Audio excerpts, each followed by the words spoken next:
Hello and welcome to my therapy session. At this point, I don't want anyone to be in denial about the fact that yes, YouTube has a legitimate problem with enabling predators and making their sick fantasies a reality. But what if I told you it also created some predators as well? You know, I was aware of this for a while now, obviously, but the Codico and Dr. Disrespect allegations resurfacing after so many years were kind of a final straw to me. I couldn't just keep making videos about these weirdos and never address the bigger picture. So after fellow humanoid creatures gave me a thumbs up for this idea like they are Julius Caesar watching the gladiators fight, I am now certain that I want all of us to understand this problem from the very roots of these fiendish, foul individuals. And I'm still saying individuals because yes, I'm sorry, but this video isn't an excuse for their behavior. Just because I talk about an issue on a massive scale doesn't mean that any singular person should fall for these circumstances. And if you do, then you only got yourself to blame, you piece of shit. Oh, I was actually coming out here to pick up a cupcake. Since we already mentioned the dynamic duo that will probably be the main cast of future folk tales parents tell their kids to scare them from going into the dark alleys alone, let's talk about my muse, my inspiration, the stimulus, the driving force behind us gathering here. Dr. Disrespect and Codico. And precisely I want us to draw parallels between these two upstanding citizens. How are they and their situations similar? Well, for the starter, they are both YouTubers. That's obvious. Social media presence was their career, and they've been doing this for a very long time. Wait. In fact, both of them were offenders a long time ago. It just never really gained traction beforehand. Yep, this is the exact moment in their lives I want to highlight. This is where the psychology of veteran content creators kicks in. It doesn't, of course, mean that newer faces can't be predators, but my hypothesis is that our fresh prison faces simply were, in most cases, complete degens, and all that social media is doing is simply enabling them, which for obvious reasons doesn't need a generalized yapping session, as you have to tackle these horrible incidents and disgusting beings individually, and that's why, if it wasn't clear enough already, we will be focusing solely on old YouTubers. And why the fuck seemingly every other one of your childhood favorites favored kids a bit too much themselves? By the way, isn't it absolutely disgusting to think about them being your favorite when you were young and knowing how they were back then later on in your life? Creepy. We ran into a child. I'm not going to say why or how. No, but this child was probably 6 years old. And a kid turns to me and goes, "Oh, are you Instagramming?" And she goes, "Oh, I'm a cheerleader." And I'm like, "Oh, really?" And she shows me her Instagrams, which are like, first of all, I don't know if I'm allowed to say this, but like, she's like sexy. Everybody will act toxic in a toxic environment. Did I use this quote to tell you any of them are just simply a product of environment? Fuck no! It was a roundabout way of conveying to you that there was something seriously wrong with YouTube in the past. Or rather, something alluring to the most vulnerable and lonely people. What you have to understand here are two things. One, that both internet and especially YouTube back in the day were not nearly as popular as they are today. I know, crazy, but believe it or not, YouTube wasn't exactly the media app that everybody knows and that has basically anyone around you using it every single day like it is now. It was much more of a niche, and a lot of those people didn't even have in mind that they could have careers made out of it. They just wanted interaction with people that had similar interests, because a lot of them probably lacked it in real life. And that's not a knock on anyone. It's much easier to find common ground with people from all over the world rather than in your own backyard. I think that's understandable and self-explanatory. And second thing, which was a product of those times regarding this platform, was the absolutely ginormous demographical domination of a certain age group when it came to viewers. According to statistics, in today's age, around 50% of YouTube users are between the ages of 18 up to 34. And a vast majority of them didn't exactly start browsing YouTube yesterday, so to speak. If you are not convinced though, then just remember that lying about age there costs you nothing. And I don't know about you, but when I was a kid, I didn't exactly think it's immoral to do so. But this RPS, not today, there's no reason to lie about age on YouTube since you also have to register your ID on the account to watch 18 plus content anyway. While I agree that this made the statistics far more legit, I think it only further proves my point, because that rule was added around 5 years ago, which means that it was far more beneficial to fake your age back then than it is now. What do those two things tell us? Why did I highlight them one after another? Well, while I'm sure you can see where I'm going with both of those things individually, what I actually wanted to do is rip off of myself from a moment ago and mix these two circumstances together to create a clear picture. To fuse it as quickly and simply as possible, YouTube, probably unknowingly, targeted lonely creators who were seeking interaction and who wanted to share their interests and passions, while the people gathered there to interact with these creators were mostly children, teenagers. I dare you to watch any old YouTubers meetups from the early 2010s, and I can guarantee you that every single one of them, without exceptions, will be crowded by a young fanbase. Is it something bad? Absolutely not. Obviously, you should be entitled to entertainment no matter the age.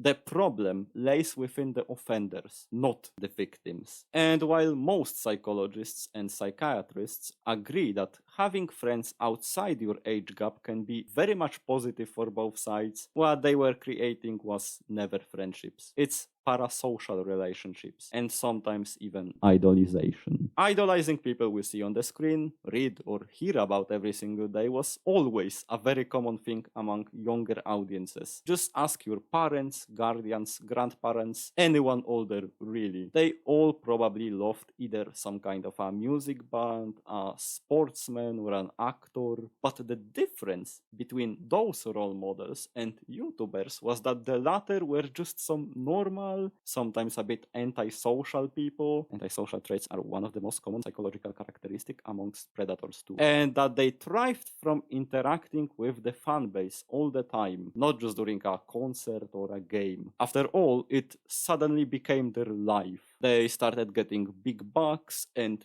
fame out of nowhere. And now whenever you look, there's a group of kids that absolutely adore your productions and treat you the way nobody ever treated you before. Like a full-fledged celebrity. A person because of whom some fans would cry tears of joy if they ever even stood beside them. That's absolutely insane to compute for somebody who probably never even imagined such a scenario. We cleared up the age of viewers, but what about the age of creators? I wanted to create a list that won't be too nitpicky, so I used the video titled YouTubers Who Were Exposed as Predators by Ryan Pictures, which was created 8 months ago as of me writing this. So it doesn't include the newer cases, some of which we already mentioned and that, spoiler alert, do fit the criteria we'll talk about now as well. EDP445, Jikishi from Dream SMP, our channel's legend Colin Ballinger, Featureman, the old wholesome guy who got exposed, Matad0890, the body pillow connoisseur, Austin Jones, the guy who got sentenced for 10 years and is currently still in prison, Zazev, known for tarnishing the name of every antelope, and Plasma Masterdon, known for having the single dumbest name on this platform, who's also an old guy that was once beloved online. Now, let's take a look at the age graph of all the aforementioned stars of every prison shower time. Now, let's look at the graph of their age at the moment of creating a YouTube channel. Old guys and people around their early 20s. So what? Well, I did mention that one of the most common psychological traits amongst predators is being antisocial. But what if I told you that's not the most common characteristic? There is one more that is even more proven by history, and that is the lovable type. That's very socially aware and knows how to act to make both children and adults around the kids like them and trust them. In psychology, there are usually some subgroups attributed to one diagnosis, because human mind and all of these bodily and brain reactions are insanely complicated and cannot be measured by just a single generalized description. And predatory behavior is no different, having two main terms naming such individuals. Those groups being called true and opportunistic P-words, or to put it in much simpler terms, planful and impulsive ones respectively. I'm sorry, but I'm not going to mention how psychologists used to measure the difference not so many years ago, because it's way too fucking disgusting and gross. But even without taking such drastic measures, if you look at the allegations against every individual, it becomes easier to identify than you'd think. In fact, let's play a game. I can call every motherfucker on the aforementioned list what they are one by one and quickly explain my admittedly unprofessional reasoning. So a bit of a disclaimer, this part is not factual, just my hypothesis based on the descriptions formed by professionals, made to show you scenarios based on said descriptions. Okay, so let's start from the beginning, not before mentioning the difference between offenders found in a Sullivan and Sheehan study report back in 2016 though, as they established that the answers the offenders gave when asked to rank their main priorities for committing the crime were vastly different, ones ranking the attraction to minors as the main reason, while others cried about seeking comfort and intimacy in someone much younger, which is quite a clear distinction between the impulsive loser type and the masterminds of deviancy. Also, a sad fact is that about 80% of court cases are not of the impulsive sort, meaning there's usually very clear premeditation being involved into their process of hurting victims. That, however, doesn't automatically make them the true type. I know it's complicated, so allow me to grossly oversimplify it once more so that we can be on the same page. Opportunistic ones are not characterized by not planning anything at all, but more so not caring about one's age as long as they can coerce, or to put it in the most disgusting way possible because they are disgusting, use someone for their own pleasure, while true predators at the very least have a preference for minors, if not outright exclusive interest in them. We also have to take that into consideration. Alright, without a further ado, Let's play a game. we're starting with the Cupcake Baron himself, EDP445. And my answer might shock some of you, but I think he's of the impulsive type. While I know he's been an offender multiple times, I'm pretty sure he's an opportunistic fucking weirdo that shows attraction to anything that moves and could receive his shit pics. It's just that, as we established before, most of the people he interacted with were children, and he's shown multiple times that he simply doesn't seem to care about age, which is insanely disturbing and shows just how desperate this 18+ version of a distorted Jigglypuff is. So yes, impulsive.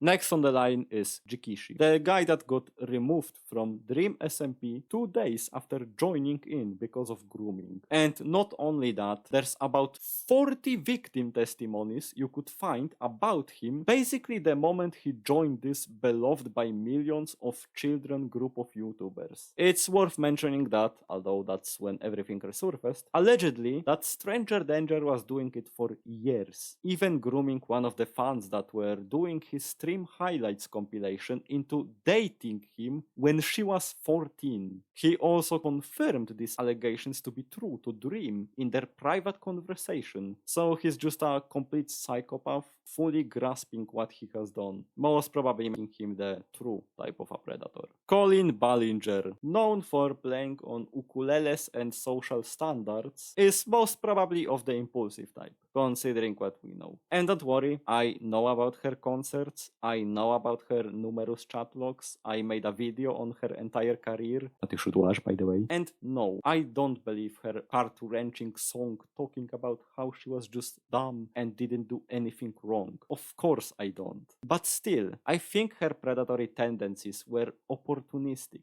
not active and deliberate. And maybe it's also me wishing that's not the case, considering she still has a channel she runs with her children. Feature Man is getting featured as a predator not for the first time, which probably makes his features look even more grumpy than when he received 3 life sentences in court. He seems to be another case of someone who's completely unhinged and doesn't even acknowledge that what they did is wrong. Doesn't even show any emotions when talking about it. That, mixed with the fact he was seen as this wholesome little figure that could do no wrong and understood younger audiences very well for his age, makes me almost certain we got ourselves another case of the true P-word. MattTad0890 is the guy known for dating a young-looking anime girl who's around 16 years old in the show, maybe, and being obsessed about her.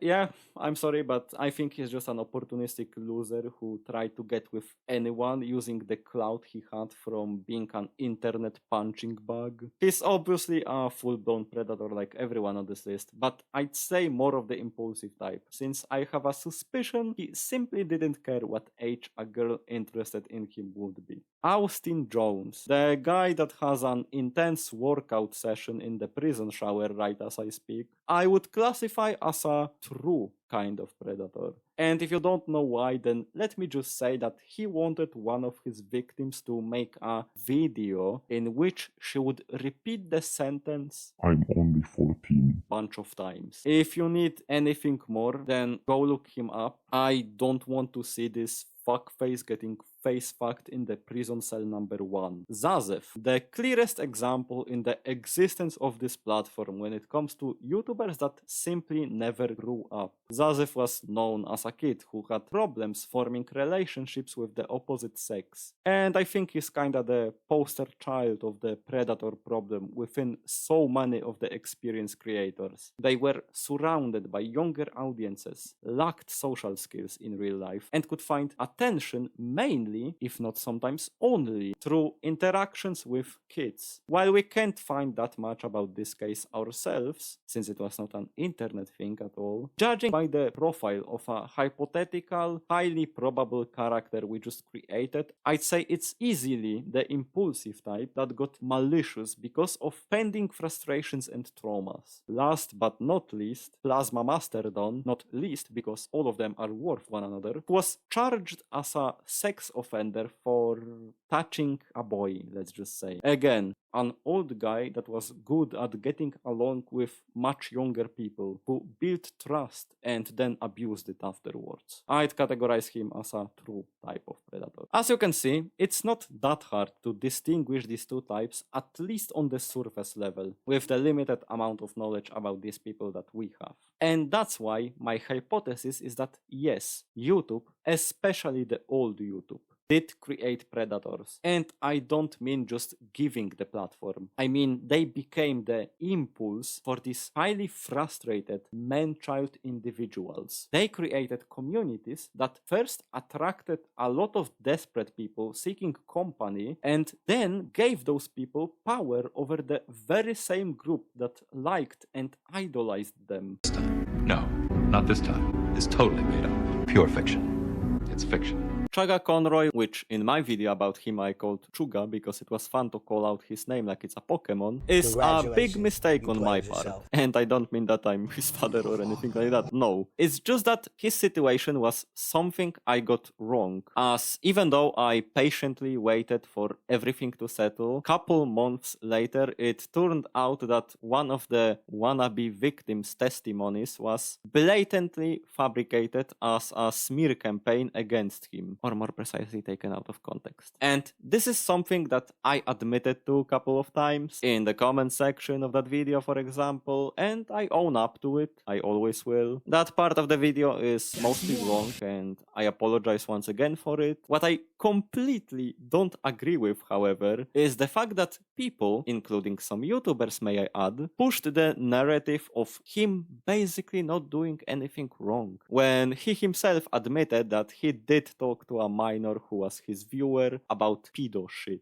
Saying that, oh, but it was that girl that got obsessed with him. She pushed him to do it. Listen up. because I brought this example for a very important reason. If there's only one thing you'll get from this video, I want it to be this part. While I disagree with a whole bunch of things that's said in the paper made by the University of New Hampshire back in 2008, one thing that's true to this day there is the statement that what's happening on the internet is usually not molestation of children, but grooming of teenagers. I believe, and I'm aware this is a very big statement, that how we talk about this problem is a lot of times not helpful at all. The way a lot of those anti-online predator campaigns work can be summed up to Moderate what your children are watching, who they are contacting. or if they are targeted to the possible victims, it's something like Watch out who you contact on the internet. Don't tell them anything personal. And while that is important, it can also create distrust within teenagers, who a lot of times want some privacy, and guess what? They are entitled to that. Just as I said that they are entitled to entertainment. And a loss of trust towards their surroundings can often lead to them seeking it in other places, which is absolutely dangerous considering how many freaks there are on the internet, as you're well aware of even from just watching this video. You can't keep them in a bubble forever, yet I also understand how hard it must be not to do so when there's so much degeneracy everywhere around the corner. It's not that teenagers have no knowledge of romantic relationships and things of this sort. It's that their knowledge is insanely shallow and they don't understand all these emotions. They don't fully grasp the dangers because how would they? I'm sorry, teenage humanoid creatures, but you know it's true. The experience most had at that age are some innocent crushes on classmates or something to that extent. And yet people decide to blame a young girl for sending someone who enabled her to show all those previously unknown to her emotions her clothes. What's wrong with you? He was an adult in that situation. I know he didn't want her to send them, but why the fuck would he or anyone else for that matter even indulge in all of this, play with her like this? And another excuse that was used here was, well, internet at that time was a lot different. It was normal back then. And to that I say, it were private messages. He knew she was a minor. No, it was not normal back then. In fact, if you don't believe the articles from the time, I personally remember the discourse among the parents that were mortified of the internet and talked to their kids about this kind of thing. It was normal to joke about this, yes, but it was not normal to chat about this with a child, knowing it's a child privately. And there's no way anyone could tell me anything different. It was never normal since the existence of the internet. I remember how it was a controversy even back then, and I remember how parents then were talking the same way about it like we are talking about all of what's happening today. Different times are not an excuse for this. They are an excuse for old tweets or public messages. With that I agree, and I said this multiple times on this channel already. But miss me with private messages and blaming a kid for becoming obsessed about her favorite YouTuber who enabled her way of thinking about him in a private chat. This is a perfect example showcasing how both adults around them and teenagers themselves should communicate differently than most currently do. It's not a taboo topic. Please have some compassion and understanding for younger people and their emotions, because they don't fully understand them themselves. And don't turn a blind eye like they don't know anything either, because they are not dumb and below it. They are simply developing and unexperienced, as they should be. They shouldn't be rushed and played by losers who never matured, despite their age. I'm sorry for being blunt, but that's just the reality of things. Because adults can be absolutely horrible towards kids, and kids can be horrible to kids as well. And in this time of vulnerability, they look at an entertainer that they formed a parasocial relationship with, sometimes even as their hero, someone they already spent a lot of time with, and that's more trustworthy than the adults that seemingly don't understand them, which in turn some sick and lonely fucks can use to their own disturbing advantage, no matter how hurt the victim will be afterwards, because they don't even really see them as a person beyond their computer screen. I just want to point out that I never called Chaga a PDF file, and I do stand by that. I don't want to mix him with the likes of EDP or Jinshi. He was just the perfect conversation starter for these kinds of excuses, and what he did was morally insanely wrong and socially deaf. And that's why I brought his situation up. But he does not belong as a subject for this video. He belongs as an example of defense people use that is flawed. And I used his situation mainly because, say, it was just weird behavior a long time ago. Nothing more, nothing illegal. Card while defending an actual pedo. And because he really wasn't a predator, someone could think that it is a good argument. While in reality, it is basically the only thing that Chaga did absolutely horrendously wrong. And he himself, at the very least partially, knows about it and owns up to it. But yet people use the same line of defense to defend the likes of Dr. Disrespect, saying that texting was not illegal. She was 17. Different times. Since we are on that topic, let's get one more thing out of the way before this segment ends. The infamous, they were almost an adult line of defense. What's the difference between 17 and 18? You've probably seen such comments if you browse the internet for more than a couple of days. But what if I told you that there are multiple logical, provable arguments against this dumb line of defense? Let's look at the main argument supporting moving down the goalpost from 18 to 17 and sometimes even further down the line. And in short, it's the fact that this restriction was a product created by societies. It's human-made, and what's the difference between 1 year? I mean, I didn't feel much different when I was 17 than when I was 18, right? Well, these same people mentioning societies completely skim over the fact that this moral, and in many parts of the world lawful, rule was made throughout so many years of evolution, changes, and development. This is not something created on a fucking whim because someone said 18 is fine and 17 isn't, and that was the conversation ender. It's centuries of observation and failures. And I'm not saying everything we know is perfect, but I would argue that if you don't want to trust social constructs,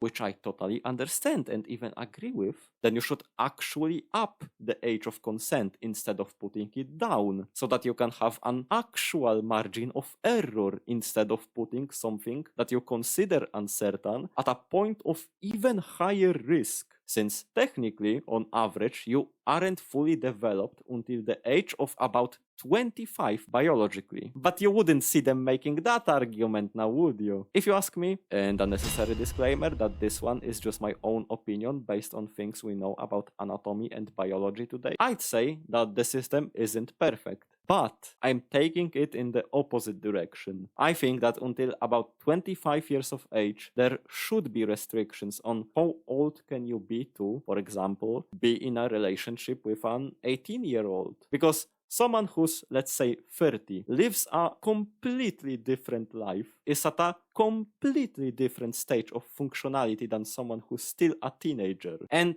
what I'm about to say now is really just my own private thing that I'll share with you. But personally, the moment I graduated high school, I literally couldn't imagine myself to be with a high schooler. Because we'd be at a different point in life that I already passed, and that would be odd to me. I'm not saying everybody needs to go to such extremes though. I'd personally stick to age restrictions up to 25 years if I was making the rules though. But that's just a hypothetical. My main point is that this argument doubts an uncertain in its origin social creation, and for some reason makes it even worse. Even though those same people do see the problem in it. It's baffling, it's weird, but at the end of the day, it shows that those people are either rebellious and controversial for the sake of being rebellious and controversial and seeming like they got it all figured out, or they just have their own asses in mind without actually caring about this issue, just caring about themselves and their personal situations. This entire argument is utterly ridiculous and changes a legitimate conversation about things like age of consent or biological development into a creep show, which is just sad and insanely counterproductive. Not to mention it's obviously hurtful and should never in this form be taken seriously. This is going to be a real hot take. I have yet to hear a convincing moral or legal argument as to why possession of child pornography should be illegal. If you thought for even a moment that I'm saying it excuses or fully explains their actions, or that YouTube is the only thing to be blamed here, then you're probably just looking for reasons to not like me, or at least what I create. But if it wasn't obvious enough already, I will mention that there's also a bunch of old-time YouTubers that never did anything close to resembling this disturbing shit towards their audiences. Hell, look at the most successful YouTuber of that time, PewDiePie, as an example of someone who stayed far, far away from all of this, despite knowingly being at a low point in his life when he started his YouTube journey. People create circumstances, but circumstances don't create people. And while I stand by saying YouTube created some of those predators, I also emphasize that it wouldn't be the case if it weren't for these individuals having no empathy, decency, nor working moral codes. Explanation of reasons why somebody gave in into doing something horrible is not excusing them. It's understanding the bigger issue that comes with such actions. It helps us understand the scale of such problems. It shows us how an entire environment creating these circumstances, which statistically led to a lot of creepy behavior and abuse of power, was formed, which in turn ideally helps us prevent putting everybody, including ourselves, in the same situation again. With the internet becoming far more moderated, and especially with YouTube and other social media becoming a real career path that's not nearly as special and weird as it was back then. Does this mean there's no problems of this matter when it comes to new creators? Absolutely not. Let me remind you that just about 5 years ago, there was an influx of videos directed at children that had explicit adult content within them. And when younger people commented on these videos, they got bombarded with messages from predators. So these videos were practically PDF circles. I personally believe the biggest problem now is the fact that literally anybody could become influential. Which, as sad as that is, I don't think that's something we could fix. I mean, that's not only the case with social media. It's just life in general. Some individuals get into position of power just to abuse it. Sadly, that's how it's always been. All I can hope for is that you've either learned something or the video made you think more about not only online safety, but safety in general. Regardless if you are a parent, a younger person, or an adult that doesn't even have any kids in their family circle. Thank you for watching, and I'll be here for the next session. Psst, I see